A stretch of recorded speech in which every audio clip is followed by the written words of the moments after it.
Se veselita? Ja, zelo. Bi rada bila Supermana, kako je lepo? Supergirl, Superman, super. To je tukaj možno, doživeti.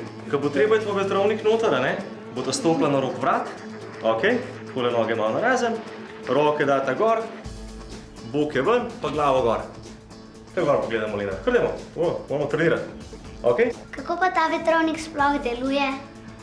Vetrovnik deluje s pomočjo, se pravi, elektromotorjev, 4 elektromotorjev, ki so, se pravi, montirani spodaj pod samo to lektalno komoro.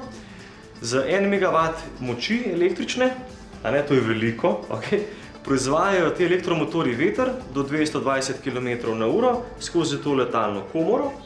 Se pravi, mi na tem vetru potem gor lebdimo, A se je že kdaj zgodilo, da je kdo ven odletel? Ne, nikoli, pa tudi upamo, da se ne bo, oziroma se ne more 100%, zaradi tega, ker je mreža na vrhu vetrovnika, tam, kjer je luknja, ker se vidi ne bo. A si ti že kdaj skočil iz aviona? Tudi sem že skočil in to že 17 let nazaj. Ta prvič, vetrovnik je namenjen po eni strani nepadalcem, se pravi ljudem, ki še niso skočili iz aviona, zato da sprobajo občutke prostega pada. Po drugi strani pa je namenjen tudi padalcem za treninge in prav tako tudi za tekmovanja. Smo se zmenili za znake. Kaj bi to pomenilo? Glavo gor. Glava gor. Kadarkoli ta znak vidita, samo glavo gor dajta. Kaj bi ta znak pomenil, Lena? Stegni noge. Kadarkoli ga vidita, samo noge stegujeta.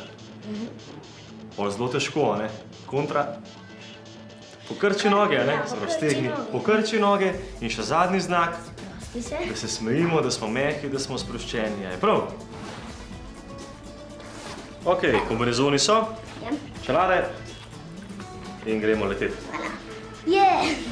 Super se. Gremo.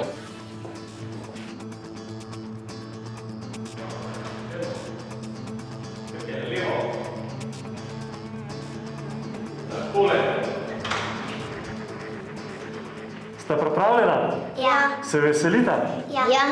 Kakor smo se zmenili, sam na poležati na vetru, nič brcati in to je to. Pa ne se pozabiti smejati. Je prav?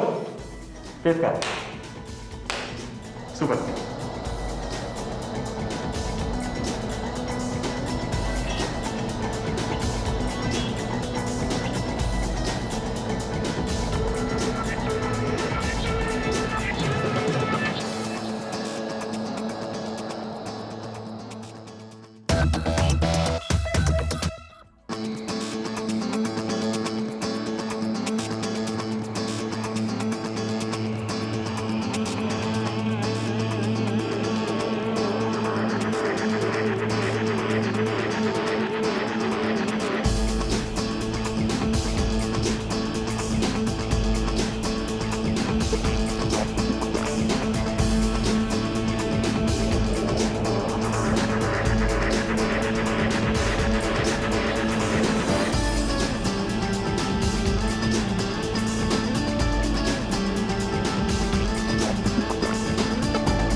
Na začetku me je bilo malo strah, ampak zdaj me pa ni več. Ja, to je kar normalno drugače, veš, Lena.